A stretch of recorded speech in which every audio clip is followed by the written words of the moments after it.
Welcome to SCN news బులెటిన్ల ముందుగా headlines. Bharat అతిపెద్ద ఆర్థిక వ్యవస్థగా మారిపోతుంది. రాజ్యాంగ దినోత్సవం ప్రసంగంలో రాష్ట్రపతి వ్యాఖ్య.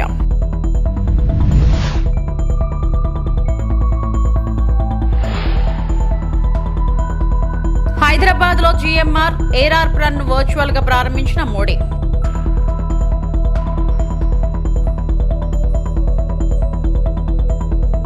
కోనసీమ పర్యటనలో పవన్ కొబ్బరి రైతుల గలం అవుతానన్న హామీ. భారతదేశం మూడవ అతిపెద్ద ఆర్థిక వ్యవస్థగా అవతరించబోతుందని రాష్ట్రపతి ద్రౌపది ముర్ము అన్నారు. రాజ్యాంగ దినోత్సవం సందర్భంగా పార్లమెంట్ హాల్లో రాజ్యాంగ నిర్మాతలకు నివాళులు అర్పించారు. అనంతరం 9 భారతీయ భాషల్లో అనువాద వెర్షన్లను విడుదల చేశారు. అనంతరం పార్లమెంట్ సంవిధాన్ సదన్లో ఉభయ సభల ఎంపీలను ఉద్దేశించి ద్రౌపది ముర్ము ప్రసంగించారు. ఇక రాజ్యాంగాన్ని 9 భారతీయ భాషల్లో రాష్ట్రపతి ద్రౌపది ముర్ము విడుదల చేశారు. మలయాళం, మరాఠీ, నేపాలీ, పంజాబీ, బోడో, కాశ్మీరీ, తెలుగు, ఒడియా, అస్సామీలతో సహా 9 భాషల్లో అనువాద వెర్షన్లను రాష్ట్రపతి విడుదల చేశారు. దేశవ్యాప్తంగా పౌరులకు రాజ్యాంగం అందుబాటులోకి తీసుకురావడం, రాజ్యాంగ హక్కులు, విధులపై అవగాహన పెంచడం ఈ చర్య అద్భుతమంటూ ప్రశంసించారు. ఈ కార్యక్రమంలో ఉపరాష్ట్రపతి సిపి రాధాకృష్ణన్, లోక్సభ స్పీకర్ ఓం బిర్లా, ప్రధాని మోడీ, కేంద్ర మంత్రులు, ప్రతిపక్ష నేతలు రాహుల్ గాంధీ, మల్లికార్జున ఖర్గే పాల్గొన్నారు. स्वाधीनता के बाद संविधान सभा ने भारत की अंतरिम संसद के रूप में भी कर्तव्य निर्वहन किया। प्रारूप समिति के अध्यक्ष बाबा साहेब डॉक्टर भीमराव अंबेडकर हमारे संविधान के प्रमुख निर्माताओं में से थे। बाबा साहेब की 125वीं जयंती के वर्ष में यानी सन 2015 में 24 नवंबर को प्रतिवर्ष संविधान दिवस के रूप में मनाने का निर्णय लिया गया और निर्णय अत्यंत सार्थक सिद्ध हुआ है। आज के दिन पूरा देश भारतीय लोकतंत्र के आधार हमारे संविधान के प्रति तथा उसके निर्माताओं के प्रति आदर व्यक्त करता है।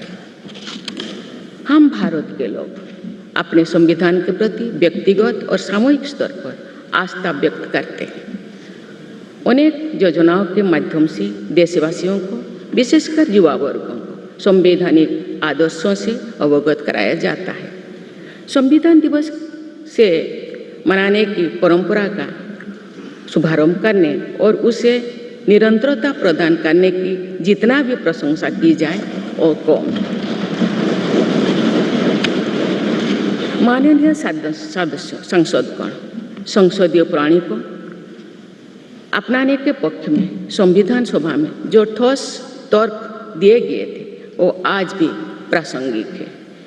विश्व के विशालतम लोकतंत्रों में जन आकांक्षाओं को अभिव्यक्त करने वाली भारतीय संसद विश्व के अनेक लोकतंत्र के लिए आज एक उदाहरण के रूप में प्रतिष्ठित है।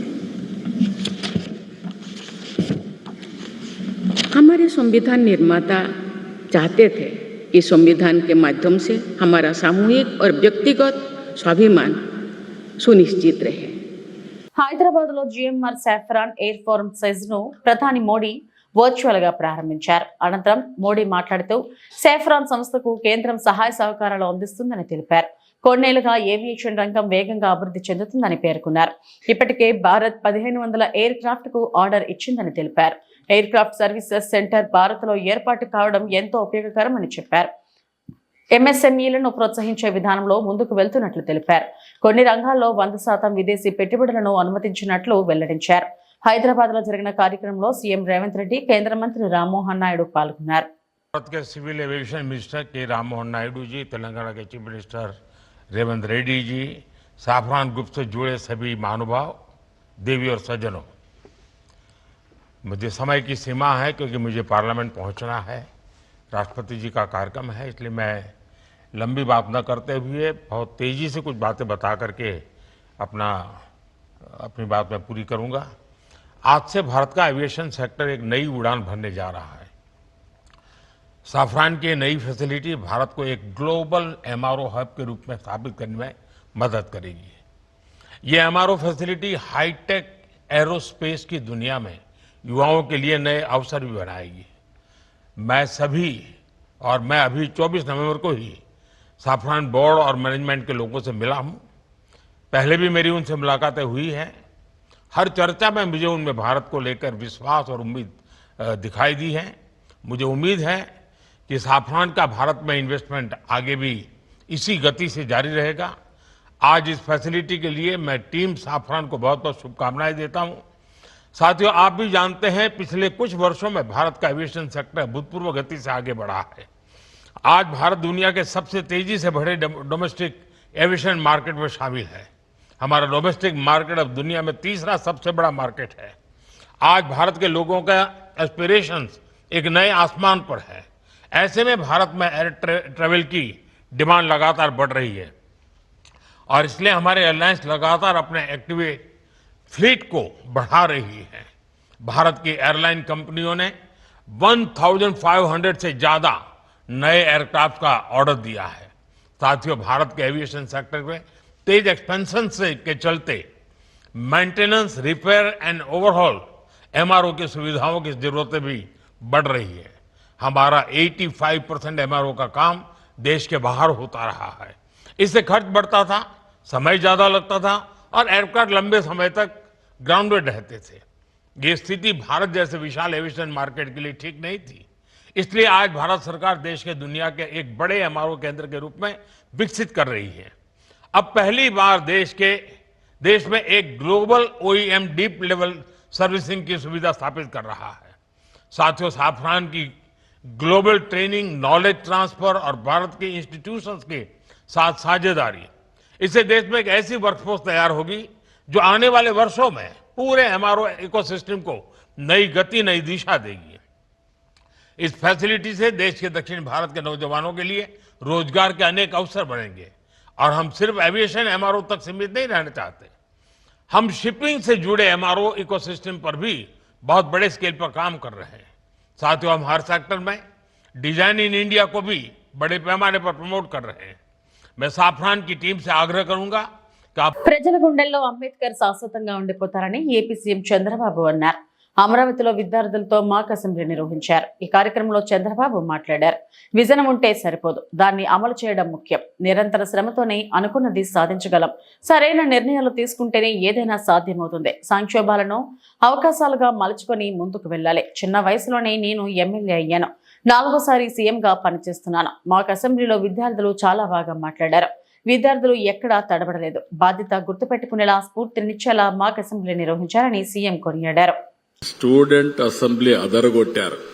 మామూలుగా నేను అసెంబ్లీలో కూడా వాచ్ చేస్తూ ఉంటాను. మీరు మామూలుగా చెయ్యలేదు. మిమ్మల్ని చూస్తే ఇదే నేను ఎప్పుడూ కోరుకుంటాను. అసెంబ్లీ ఒక ఆదర్శంగా ఉండాలని కోరుకుంటాం. చాలాసార్లు మా ఎమ్మెల్యేలకైతే నేను శిక్షణా కార్యక్రమాలు కూడా పెట్టా. కానీ చాలా తక్కువ సమయంలో మీ యొక్క ప్రవర్తన, మీ యొక్క ఇది చూస్తే వండర్ఫుల్ పర్ఫార్మెన్స్. మరొక్కసారి మిమ్మల్ని అందరినీ మనస్ఫూర్తిగా అభినందిస్తున్నా. Assembly this 26th day of November 1949 do hereby adopt, enact and give to ourselves this constitution. ఈ రాజ్యాంగం రాసుకునేది మన కోసరం, మనం రాసుకున్న రాజ్యాంగం ఇది. ఇప్పుడే ఈ రాజ్యాంగాన్ని చెప్పినప్పుడు చాలా విషయాలు చెప్పారు. ఇది చూసినప్పుడు నేను 28 సంవత్సరాల్లో ఎమ్మెల్యే అయ్యాను.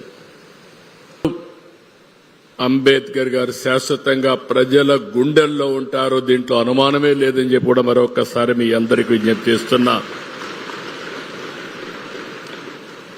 అనేక ఒడుదుడుకులు వచ్చాయి, అనేక ఛాలెంజెస్ ఫేస్ చేశాం. ఎమర్జెన్సీ లాంటి ఛాలెంజెస్ ని ఫేస్ చేశాం. అయితే ఈరోజు రాజ్యాంగం మనుగడ సాధించగలిగిందంటే దానికి కారణం దాన్ని రాసిన విధానం అని చెప్పి కూడా నేను మీకు తెలియజేస్తున్నా. అయితే రాజ్యాంగం యొక్క గొప్పతనాన్ని ప్రతి పౌరుడికి అర్థమయ్యేట్టుగా చెప్పాల్సిన బాధ్యత, అందులో రాను యంగ్స్టర్స్ చెప్పాల్సిన బాధ్యత మనందరిపైన ఉంది.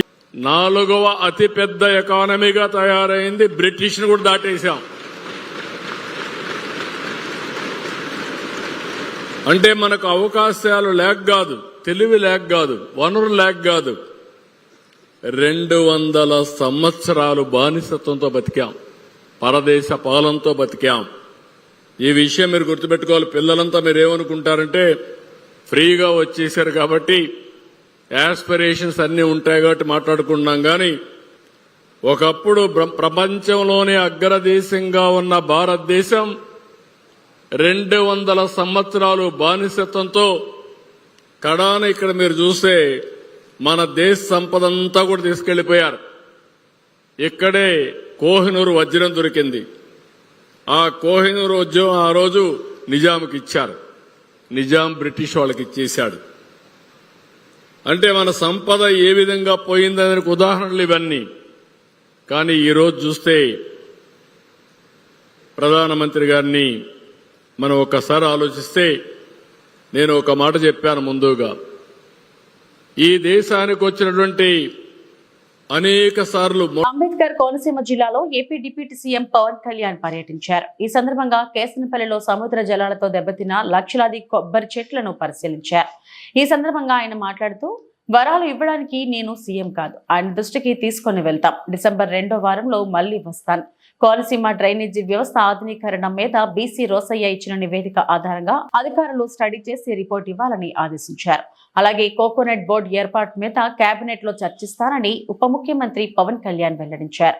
అయితే కోనసీమ కొబ్బరిని పరీక్షించుకోవాలని పవన్ అన్నారు. గత ప్రభుత్వంలో అభివృద్ధి మర్చిపోయారు, ఓట్ల కోసం ఇక్కడికి రాలేదు, హడావిడి చేయడానికి ఇక్కడికి రాలేదన్నారు. కోనసీమ రైతాంగం గలం అవుతానన్నారు. సర్వీస్ రూల్స్ లేకుండా సచివాలయం ఉద్యోగుల విషయంలో గత ప్రభుత్వంలో ప్రవర్తించింది. ప్రజలను మభ్యపెట్టడానికి నేను రాలేదని చెప్పారు. అవసరమైతే సినిమా చేసి మా సమస్య పరిష్కారం చేయాలన్నారు. కొబ్బరి రైతులు గత సీఎంలా తన దగ్గర డబ్బులు లేవన్నారు పవన్. కోనసీమ కొబ్బరి రైతులకు శాశ్వత పరిష్కారం కావాలి, మూలాలు తెలుసుకోవాలి. కొబ్బరి చెట్లు ఇంటికి పెద్ద కొడుకు లాంటిది అని డిప్యూటీ సీఎం పవన్ చెప్పుకొచ్చారు. ఒక పరిష్కార మార్గం ఇదేదో మొదటి మీటింగ్ వచ్చి ఇక్కడి నుంచి చెప్పి వెళ్ళిపోవడానికి మళ్ళీ నేను రావడం లేదు. ఒక కంప్లీట్ కోనసీమకి సంబంధించి, కొబ్బరి రైతాంగానికి సంబంధించి నేను ఒక శాశ్వత పరిష్కారం వెతికే దిశలో ఇది మొదటి ట్రిప్. ఇది మీరు అది నమ్మాలి. మీరు ఏదో ఓట్ల కోసం లేదంటే గెలిపించాను కదా, ఇది నాకు, ఎందుకంటే నా ఉద్దేశం ఏమంటే, ఇంతమంది దాదాపు 1,00,000 ఎకరాలు ఉన్న బండి ఎన్ని లక్షల మంది ఉంటారు, ఎన్ని లక్షల కుటుంబాలు ఉన్నాయి? 98,000 అంటే 1,00,000 కుటుంబాలు ఉంటాయి. అదే 1,00,000 కుటుంబాలు ఆధారపడడం ఇది మేము బాధ్యతగా తీసుకొని చేస్తాం. కానీ నేను ఈరోజు 22 కోట్లు ఇచ్చేసి నేను వెళ్ళిపోయి మళ్ళీ కూర్చోబెట్టేది, నేను హడావుడి చేయడానికైతే నేను రాను. ఆ మాట నేను ఇచ్చేసి మీకు వెళ్ళిపోవచ్చు. మళ్ళీ వచ్చిందల్లా మళ్ళీ వెళ్ళిపోయి చెప్పచ్చు. నేను ఒక శాశ్వత పరిష్కారం, అందుకని నేను కొంచెం మూలాల నుంచి అడిగాను. ఎందుకంటే రావడానికి ముందు నేను ఏదైనా సమస్యలు తీసుకున్నానంటే నేను చాలా ప్రిపేర్ అయ్యి వస్తాను. దీంట్లో మీతో ఇంకొక మీటింగ్ పెట్టుకుంటాను నేను. కరెక్ట్గా అది డిసెంబర్లో 2nd వీక్లో పెట్టండి. మళ్ళీ ఒకసారి రాసుకున్నది. ఇది నేను కోనసీమ రైతాంగానికి నేను గలం అవుతాను, మీ గొంతును అవుతాను మీకు నేను. అందుకే నాకు కొంత మీరందరూ పెద్దలు కాబట్టి కొంత నాకు అనుభవంతో మీరు కొంచెం అర్థం చేసుకుని కొంచెం సానుకూలంగా నాతో వ్యవహరించాలి. అంటే మీరు టైం లైన్స్ పెట్టి, ఇప్పుడు ఇందాక పెద్దలు మీ పేరు సార్ సర్పంచ్ గారు చెప్పినట్టుగా మీరు ఏదో సినిమా చేసి డబ్బులు ఇచ్చండి, అట్లా కాదు కదా, ప్రజాస్వామ్యాలు నడవదు కదా. కడప జిల్లాలో 2వ రోజు మాజీ ముఖ్యమంత్రి వైసీపీ అధినేత జగన్మోహన్ రెడ్డి పర్యటిస్తున్నారు. నియోజకవర్గంలో ప్రజలను కలుస్తూ వారి సమస్యలను తెలుసుకున్నారు. అలాగే బ్రాహ్మణపల్లిలో అరటి తోటలను పరిశీలించిన అనంతరం అరటికి మద్దతు ధర లేక ఇబ్బందులు పడుతున్న రైతులతో ఆయన ముఖాముఖి నిర్వహించారు.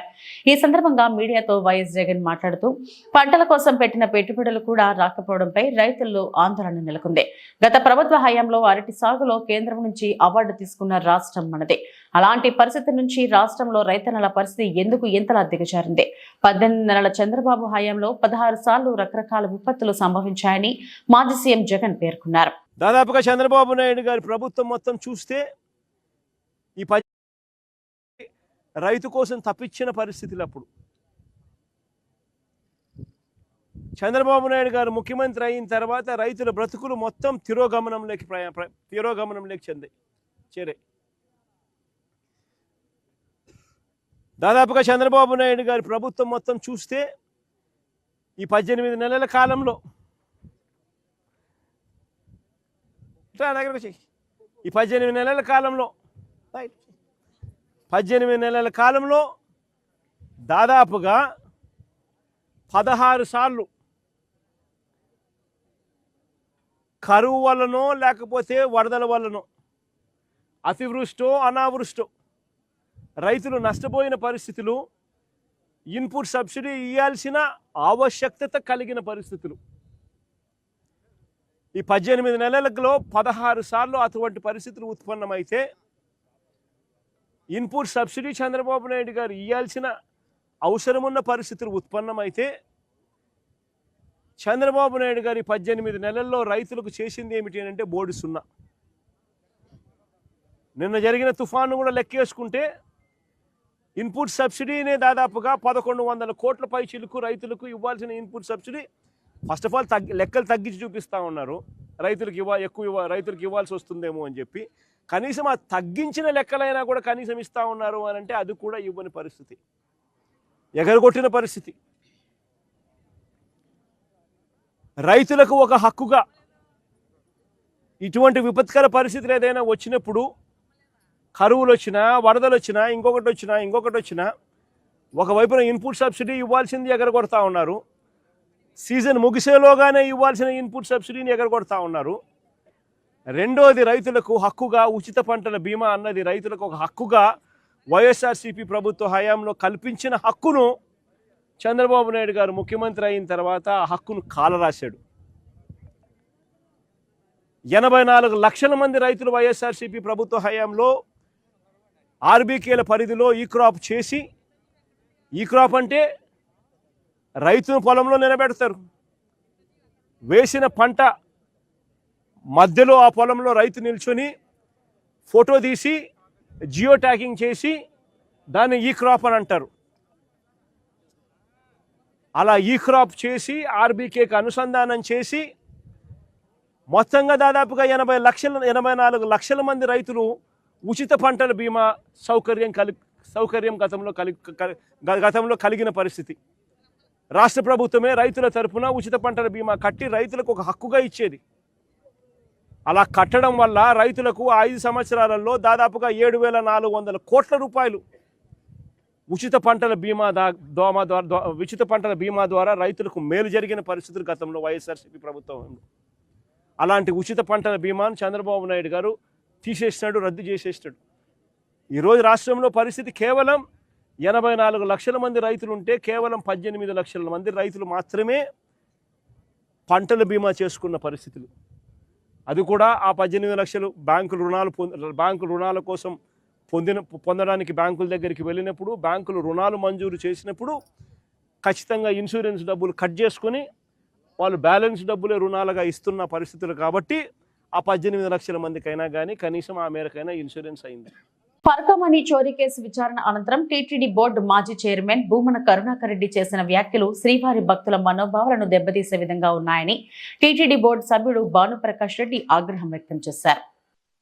పరకమణి అంశంలో సిబిసిఐడి అధికారులు మాజీ టీటీడీ చైర్మన్ కరుణాకర్ రెడ్డి గారిని విచారణ పిలిచినట్టు సందర్భంలో వారి మాటలు తిరుమల పవిత్రతని దిగజార్చే విధంగా, కోట్లాది మంది శ్రీవారి భక్తుల మనోభావాల్ని గాయపడే విధంగా, బాధపడే విధంగా వారు మాట్లాడారు. వారు పరకామణి గురించి అడిగితే పెట్టకథలు చెప్తారు, నైల్ నది అంటాడు, వర్షం చిరుకులు అంటాడు. అయ్యా బుద్ధుందా నీకు? పరకామణి అంశం గురించి మాట్లాడని చెప్పి సిబిసిఐడి అధికారులు పిలిస్తే నేను ఒకటి అడుగుతున్నా, నువ్వు ధర్మకర్తల మండలి ఎక్స్ అఫీషియో సభ్యుడిగా ఈ రెజల్యూషన్ లో థెఫ్ట్ ని గిఫ్ట్ గా చేసినప్పుడు, దొంగని దాతగా చేసినప్పుడు నువ్వెందుకు చవరాలు పెట్టావు?